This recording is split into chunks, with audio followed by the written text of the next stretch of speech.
Good morning to all. Very happy to be here today, and my compliments to Director AIBD and everyone for such a wonderful online event. It would have been great to do this in person, but I think technology has helped all of us overcome the challenges of the pandemic and keep the show going. Uh, you rightly pointed out, I think the Honorable Minister highlighted it, underscored it yesterday as well. India is a very happening, very unique market. And I think the first trend that I'm seeing both within our organization and across the industry here with my colleagues and peers is that broadcasting is now digital first, and it has happened across the board in India. And a key factor which is contributing to this is the tremendously low data costs and massive video consumption. It's a phenomenon that has just taken everyone by storm, and it just peaked during the lockdown and the pandemic. Be it children consuming educational content at home, be it adults consuming entertainment, live sports, news, and so on. It's just across the board, everybody's glued to their smartphones, their iPads, or their smart TVs. What we are also seeing is that a lot of content is premiering on OTT first, and that's a new phenomenon. OTT platforms are actively bidding for live sports. So there's this huge shift, and broadcast content now is available by default on OTT, on digital, no matter which format or where. And live news on YouTube has become very, very commonplace. In fact, one of the biggest live events that we do at Prasar Bharati on Doordarshan is the Republic Day Parade on 26th January every year. And it's a massive affair, 50 plus cameras. It goes on for several hours. And this year, for the first time, our digital viewership overtook linear viewership. So it was a tipping point, sort of inflection point, I would say. So clearly, innovating for digital first is an imperative for all broadcasters. And we at Prasar Bharati are seeing a lot of growth on this front. Very happy to share that our cumulative digital subscriber base is now more than 20 million. We are reaching about 190 plus countries. We have more than 200 live streams, TV, radio put together, available on a very unique app. You can listen to it, you can watch it anywhere in the world. I was just looking at our stats. We are doing about 1 billion plus annual views digitally, more than 5 billion watch minutes. On an average every day across our radio stations and TV channels, we are putting out digital content to the tune of about 800 to 1,000 uploads, cumulatively maybe 250,000 a year. So all of this is posing all kinds of challenges, and I think that is where we need to reimagine, reinvent ourselves. Cloud-based media operations is completely new skill set for us in broadcasting. How to manage content delivery networks, again, that's completely new stuff. Cyber security is a new challenge. So all of these are new skills, new areas that we need to build on, and we need to look at the future opportunities. You were mentioning 5G. So there's immense scope for convergence between traditional broadcasting and the emerging technologies like 5G. And I think that is where I see the future going, and that is the area of opportunity for us. One of the areas that we are actively looking at is how do we bring broadcast content to smartphones directly? Can we have an embedded chipset that can receive content over the air in the broadcast mode to apps? And that way you get around this whole huge cost that is associated with many broadcasts that are happening on your traditional content delivery networks over the internet. And that is contributing to costs from a delivery standpoint, contributing to costs from a consumer standpoint as well, because they have to pay for airtime on a cellular network, data costs.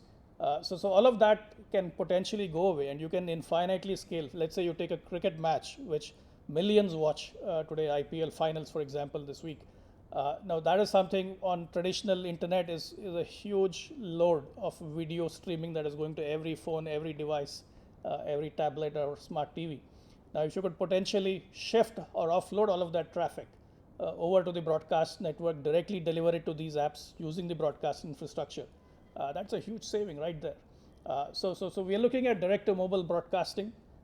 We are working with IIT Kanpur, a premier technology institution.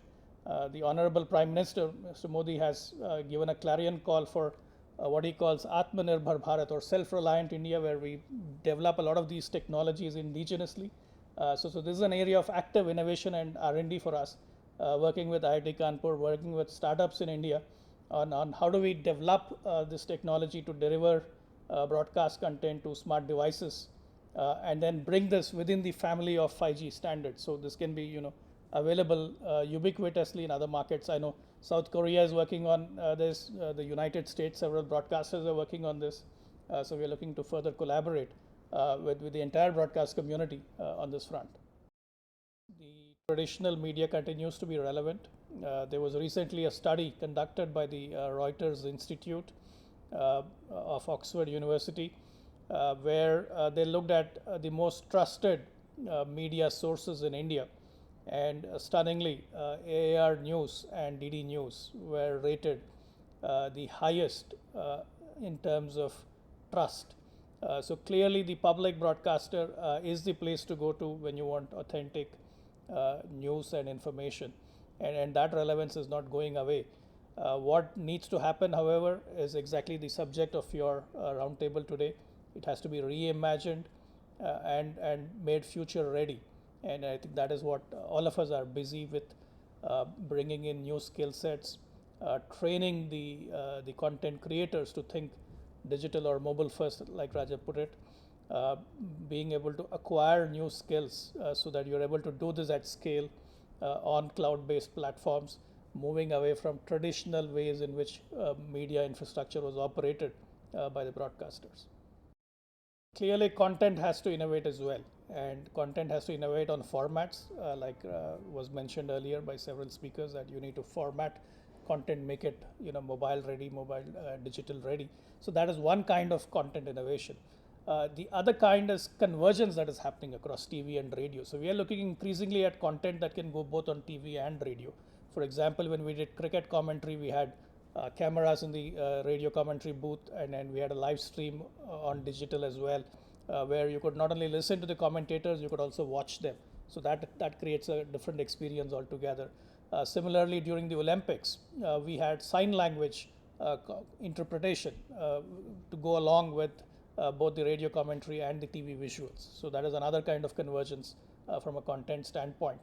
What I'm increasingly seeing is that for the public broadcaster to differentiate itself, to continue to be relevant from a content standpoint, the content we create needs to have immense information value and knowledge value. It has to have a long shelf life. It can't just be the entertainment content which has a very short shelf life, which comes and goes, and then after that nobody really cares about it. While in the case of the public broadcaster, there's very high recall value, be it our epics like Ramayana and Mahabharata, which did very well during the lockdown, or a lot of knowledge-oriented content that we're creating.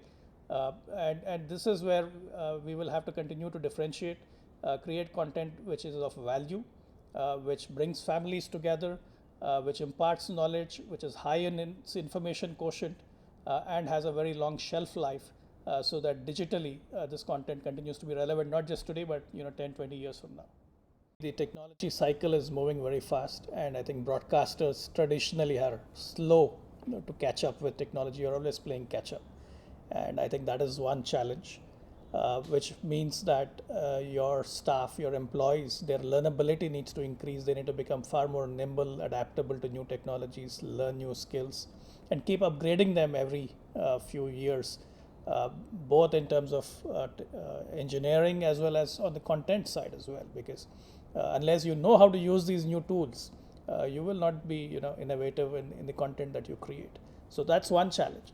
The second challenge I see more from a consumer standpoint, that attention spans are going down, right? We are flooded with so much of content, so much of information, which is why I think radio will continue to have a future, because listening is one habit where you really concentrate, you pay attention, and listening is something you can do, multitasking. You could be driving, you could be doing something else. So I see a great future for podcasting and information value, content with great information value, a lot of knowledge, and I think interesting podcasts clearly have a future.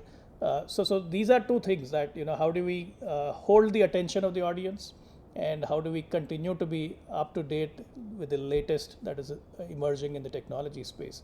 I think it is at the intersection of these two is where the future for broadcasters to continue to be relevant lies.